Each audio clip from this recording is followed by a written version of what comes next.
Mari kita berdoa. Bapa di dalam kerajaan surga, kami sangat mengucap syukur atas pertolongan dan pimpinan Tuhan bagi kami. Pada kesempatan hari ini, Tuhan memberikan kami suatu hari yang baru, dan sebelum kami melakukan segala kegiatan aktivitas pada hari ini, kami serahkan ke dalam tangan Tuhan di dalam landasan kami, di dalam memberitakan dan juga mendengarkan kebenaran firman Tuhan. Terima kasih Tuhan, terpujilah namamu. Hanya di dalam nama Yesus Kristus kami telah berdoa dan mengucap syukur. Amin. Ya, terima kasih yang dikasih Tuhan. Salam. Tema kita pada pagi hari ini yaitu jangan berpura-pura. Saudara yang dikasihi Tuhan, pernahkah kita bertemu dengan seseorang yang tampaknya selalu tampil sempurna di depan orang lain? Mereka berbicara seolah-olah mereka tahu segalanya, hidup tanpa kekurangan, dan tak pernah membuat suatu kesalahan. Namun ketika kita melihat lebih dekat, kita mungkin mulai menyadari bahwa di balik penampilan itu ada suatu ketidakjujuran, kebohongan, atau bahkan rasa takut yang mendalam. Ya, ada satu kisah ya, di sebuah kota kecil, hiduplah seorang pemuda, berilah dia namanya itu seorang Danu. Jadi Danu ini berasal dari keluarga yang sederhana sebenarnya.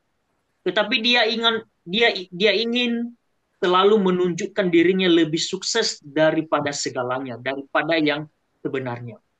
Jadi setiap kali bertemu dengan teman-temannya, Danu ini bercerita tentang pekerjaannya yang begitu cemerlang, yang begitu sukses, rumah yang mewah seperti itu.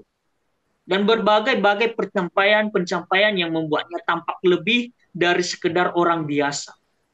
Namun jemaat yang dikasihi Tuhan, ada satu hal yang tidak ia tunjukkan, yaitu apa?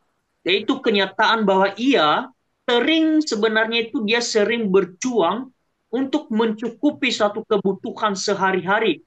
Dan sering kali merasa tertekan karena hidup di dalam kepura-puraan tersebut. Jemaat yang dikasihi Tuhan, suatu hari salah seorang temannya menyadari bahwa Danu ini tidak pernah benar-benar mengundang mereka ke rumahnya.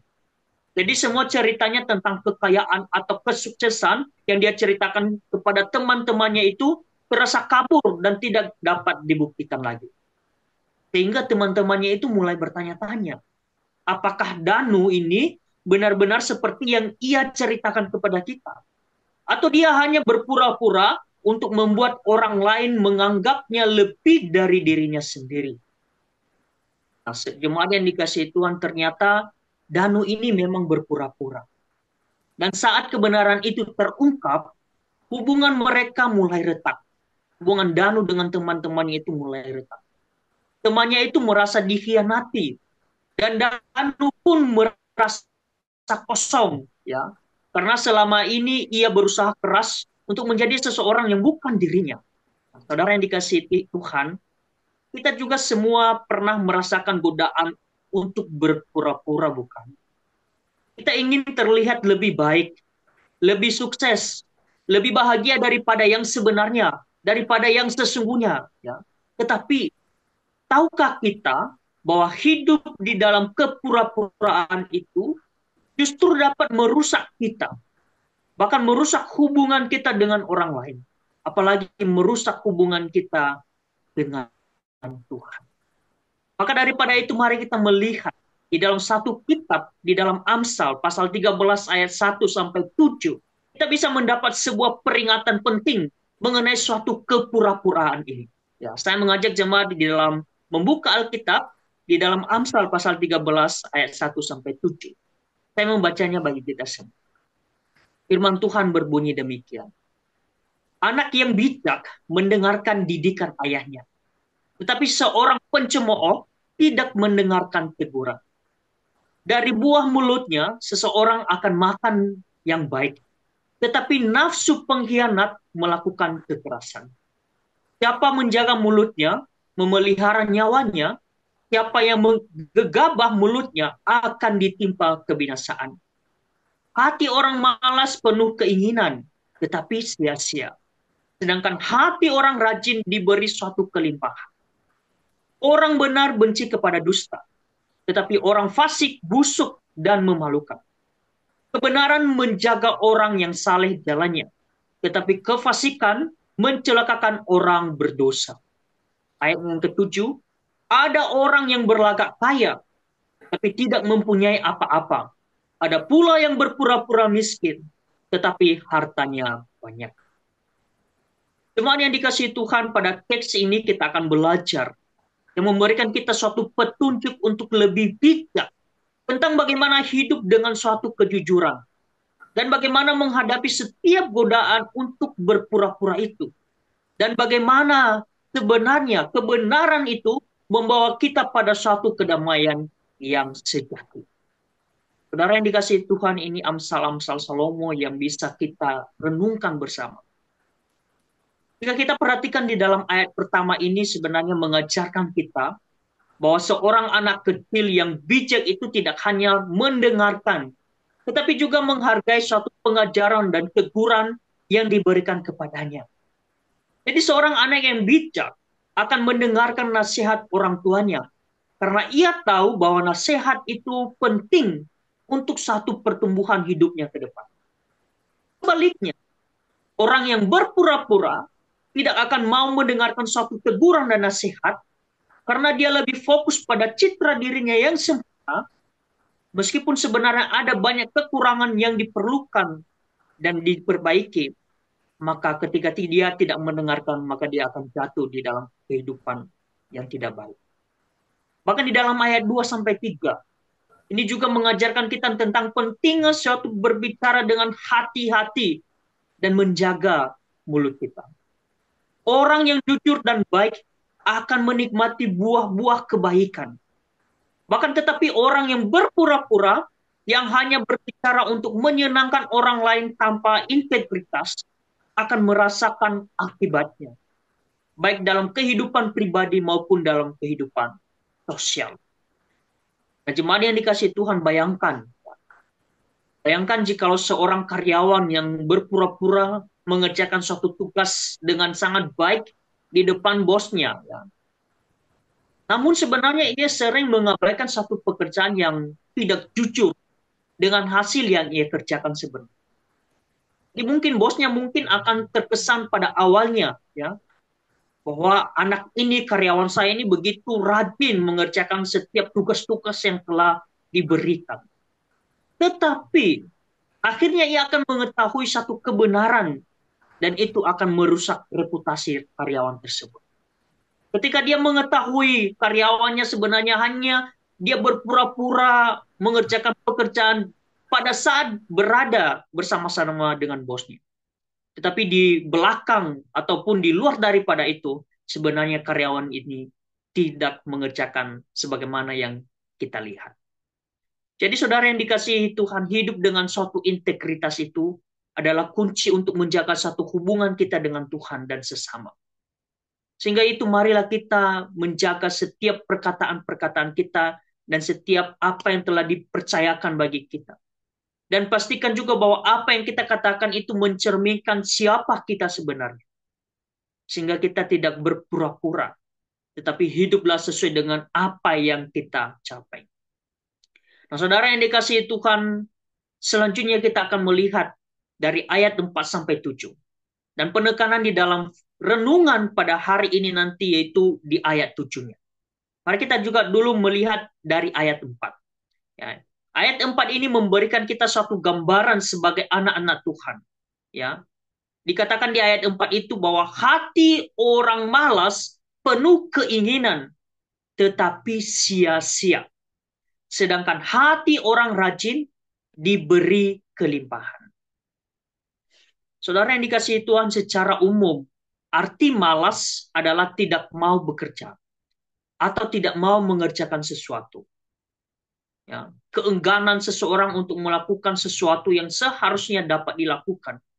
Atau hilangnya motivasi seseorang untuk melakukan suatu pekerjaan. Jadi bagaimana dengan kita, jemaat yang dikasihi Tuhan? Ketika kita memiliki banyak alasan untuk menghindari dari sebuah tanggung jawab. Ketika kita suka sekali menunda-nunda waktu dalam mengerjakan sebuah pekerjaan.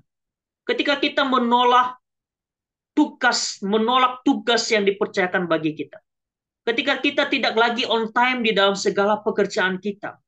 Ketika kita tidak lagi disiplin dan terlebih tidak lagi bersemangat di dalam melayani Tuhan dan lain sebagainya. Maka kita perlu hati-hati. Karena kita mulai dan sedang dihadapi oleh rasa malas itu. Ya. Ada kabar buruk bagi seorang pemalas, saudara yang dikasihi Tuhan. Yaitu apa? Yaitu bahwa kesuksesan dan keberhasilan di segala bidang kehidupannya ternyata tidak akan pernah menghampiri orang-orang yang malas bekerja tersebut. Ya. Kita harus belajar untuk sungguh-sungguh untuk mau melakukan apa yang telah dipercayakan bagi kita. Tidak merasa malas, tidak merasa bahwa dirinya telah hebat, ya. Makanya dikatakan tadi bahwa segala keinginannya sia-sia. Ketika ketika kita hanya malas-malas melakukan semuanya, tetapi keinginan kita itu begitu tinggi, maka di dalam firman Tuhan dikatakan tadi semuanya itu akan sia-sia. Keinginan kita itu akan sia-sia. Akan tetapi, saudara yang dikasihi Tuhan, ketika kita mengerjakan semuanya dengan hati yang tulus, rajin di dalam segala hal, maka Tuhan akan memberikan kepada kita suatu kesuksesan dan kelimpahan yang begitu luar biasa. Makanya tadi dikatakan di dalam ayat 4b di situ dikatakan, sedangkan hati orang rajin diberi kelimpahan. Saudara yang dikasihi Tuhan, dari teks kita hari ini, seperti yang saya katakan tadi bahwa di ayat 7 inilah satu penekanan bagi kita. Dalam tema kita pada hari ini yaitu jangan berpura-pura. Jadi saudara yang dikasihi Tuhan, jika kita perhatikan dengan teliti, dengan baik di ayat 7 ini, sebenarnya ini ada dua jenis orang yang berpura-pura sebenarnya. Ya. Ada dua jenis orang yang berpura-pura. Mari kita coba perhatikan. Yang pertama bahwa orang yang mengaku kaya padahal tidak punya apa-apa. Itu orang pertama. Ya. Jadi ini menggambarkan bahwa orang yang hidup dalam kesombongan atau kemewahan yang begitu palsu. Mereka mungkin menggunakan kekayaan materi sebagai alat untuk membangun citra diri mereka. Tetapi sebenarnya di balik itu, mereka sebenarnya miskin. Bisa jadi mereka berhutang banyak kepada orang, ya, atau pinjol yang sekarang ini, ya, di negara kita begitu luar biasa, ya. Sebenarnya juga mereka tidak punya uang apa-apa, bahkan tidak punya rumah apa-apa, bahkan tidak memiliki tabungan yang memadai, atau hanya menampilkan gaya hidup yang sebenarnya tidak mencerminkan dengan keadaan mereka yang nyata saat ini. Itulah keadaan-keadaan dunia saat ini, bahkan keadaan-keadaan orang saat ini. Mengaku kaya padahal tidak punya apa-apa. Itu orang yang pertama. Sedangkan orang yang kedua, yaitu orang yang mengaku miskin padahal kaya raya. Ya. Coba saya bacakan lagi kembali di ayat 7 itu. Ya. Di situ dikatakan ada orang yang berlagak kaya, tetapi tidak mempunyai apa-apa. Ada pula yang berpura-pura miskin, tetapi hartanya banyak. Ini juga mencerminkan suatu kepura-puraan kedua-keduanya ya. Jemaat yang dikasihi Tuhan. Jadi orang yang kedua tadi saya katakan orang yang mengaku miskin, padahal kaya raya. Di sisi lain ada juga orang yang berpura-pura hidup dalam kekurangan, meskipun sebenarnya memiliki banyak harta. Mereka memilih untuk hidup sederhana, atau bahkan menyembunyikan kekayaan mereka karena berbagai alasan. Entah itu untuk mendapati simpati, untuk menghindari kewajiban sosial, atau karena rasa malu akan kekayaan yang mereka miliki. Melalui ayat ini, Amsal mengajarkan kita untuk hidup dengan jujur, tidak berpura-pura. Kejujuran dalam hidup adalah dasar dari hubungan yang sehat dengan Tuhan dan sesama. Saudara yang dikasihi Tuhan, banyak sekarang ini terjadi di media sosial, yaitu salah satunya mempost foto-foto yang bukan sebenarnya fotonya. Atau mengupload foto yang kameranya bisa mengubah wajah seseorang yang sebenarnya yang aslinya mungkin jelek sekali atau bagaimana gitu ya. Tetapi ketika diupload dengan kamera yang begitu canggih sekarang ya, sehingga membuat cantik ya, membuat ganteng seseorang itu. Ya, beberapa minggu yang lalu Musa Felix sempat menyinggung juga ya di dalam khutbah ini. Jadi banyak sekarang kepura-puraan di media sosial ya yang kita post, wah luar biasa cantiknya. Sedangkan pada kenyataannya mungkin tidak seperti itu. Atau sekarang banyak yang mempost foto-foto liburan bersama dengan keluarga, jalan-jalan, makan makanan yang begitu enak. Tetapi mungkin sebenarnya keluarga tersebut sedang bergumul dalam keadaan kedua keuangan mereka, dengan keadaan ekonomi mereka, dan keluarga yang mungkin tidak harmonis. Kita tidak tahu. Tetapi ada banyak saat ini yang terjadi, ya.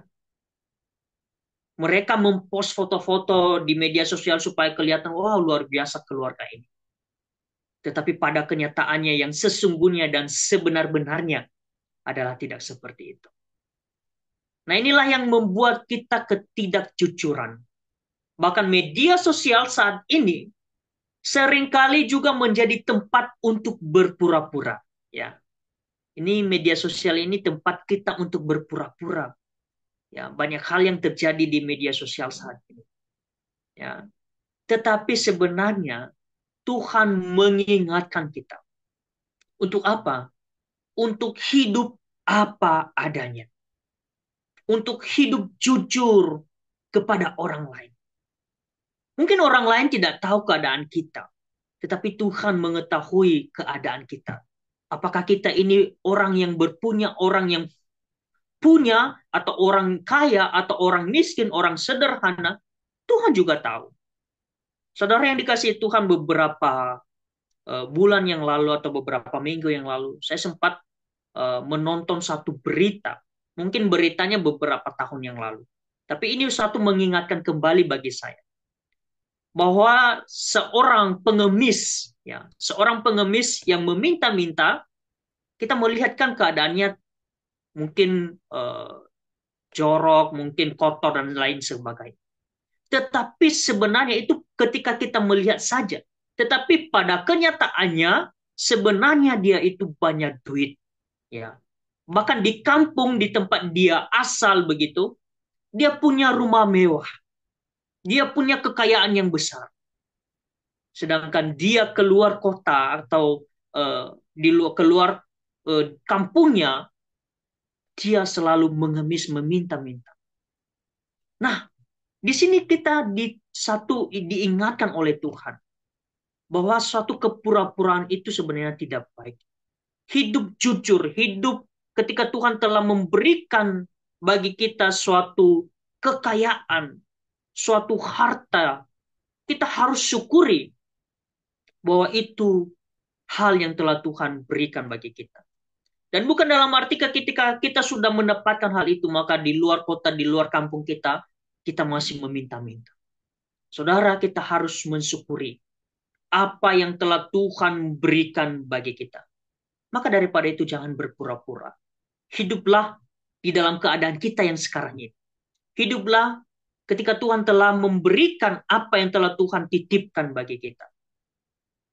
Mungkin saat ini banyak hal yang terjadi di luar sana, bahkan di dalam keadaan kita juga. Hidup di dalam kepura-puraan itu. Saudara yang dikasihi Tuhan, apa aplikasi yang harus kita ambil dari hal ini sebagai anak-anak Tuhan? Itu yang pertama, sebagai orang Kristen, kita dipanggil untuk hidup dengan suatu integritas. Hidup dengan suatu kejujuran. Ya. Kejujuran ini bukan tentang apa yang kita katakan, tetapi juga tentang siapa kita di hadapan Tuhan. Saudara, Tuhan melihat hati kita. Dan kita tidak bisa berpura-pura di hadapan. Mungkin bagi orang lain kita mungkin bisa berpura-pura. Tetapi Tuhan tidak bisa kita sembunyikan apa yang kita miliki. Sehingga firman Tuhan mengajarkan kita hidup di dalam integritas, hidup di dalam satu kejujuran. Jangan hidup di dalam kepura-puraan itu.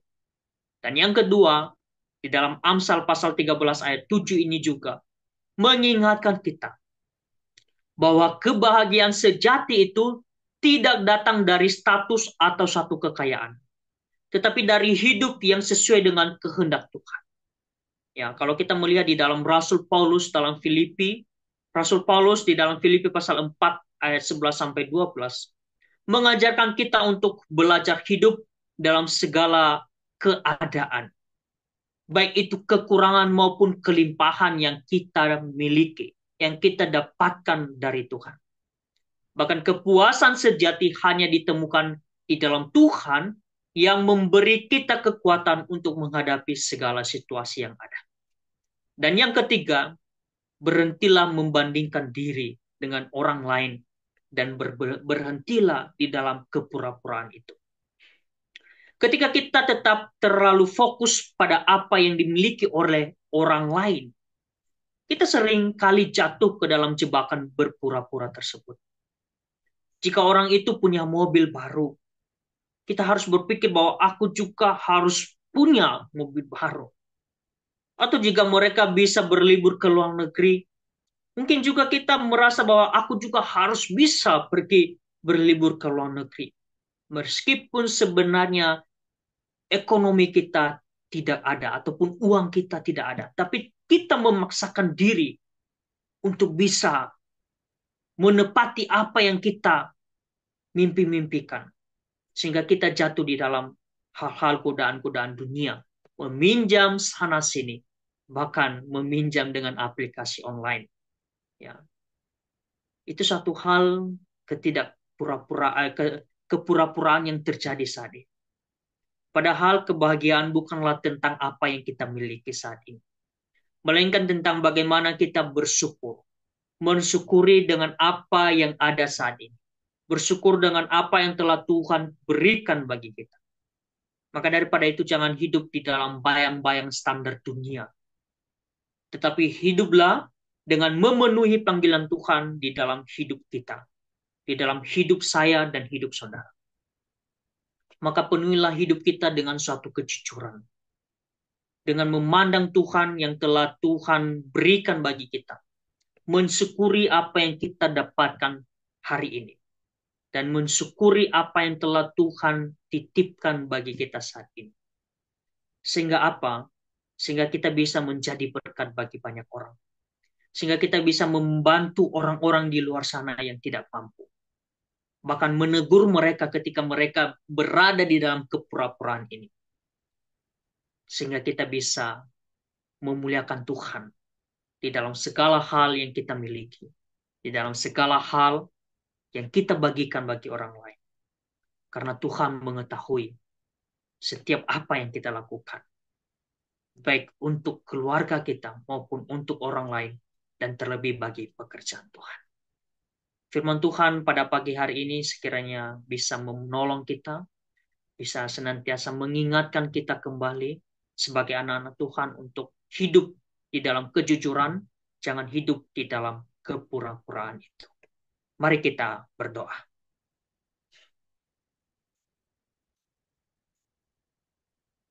Bapa di dalam kerajaan surga, kami sangat mengucap syukur atas penyertaan Tuhan bagi kami pada saat ini, pada pagi hari ini.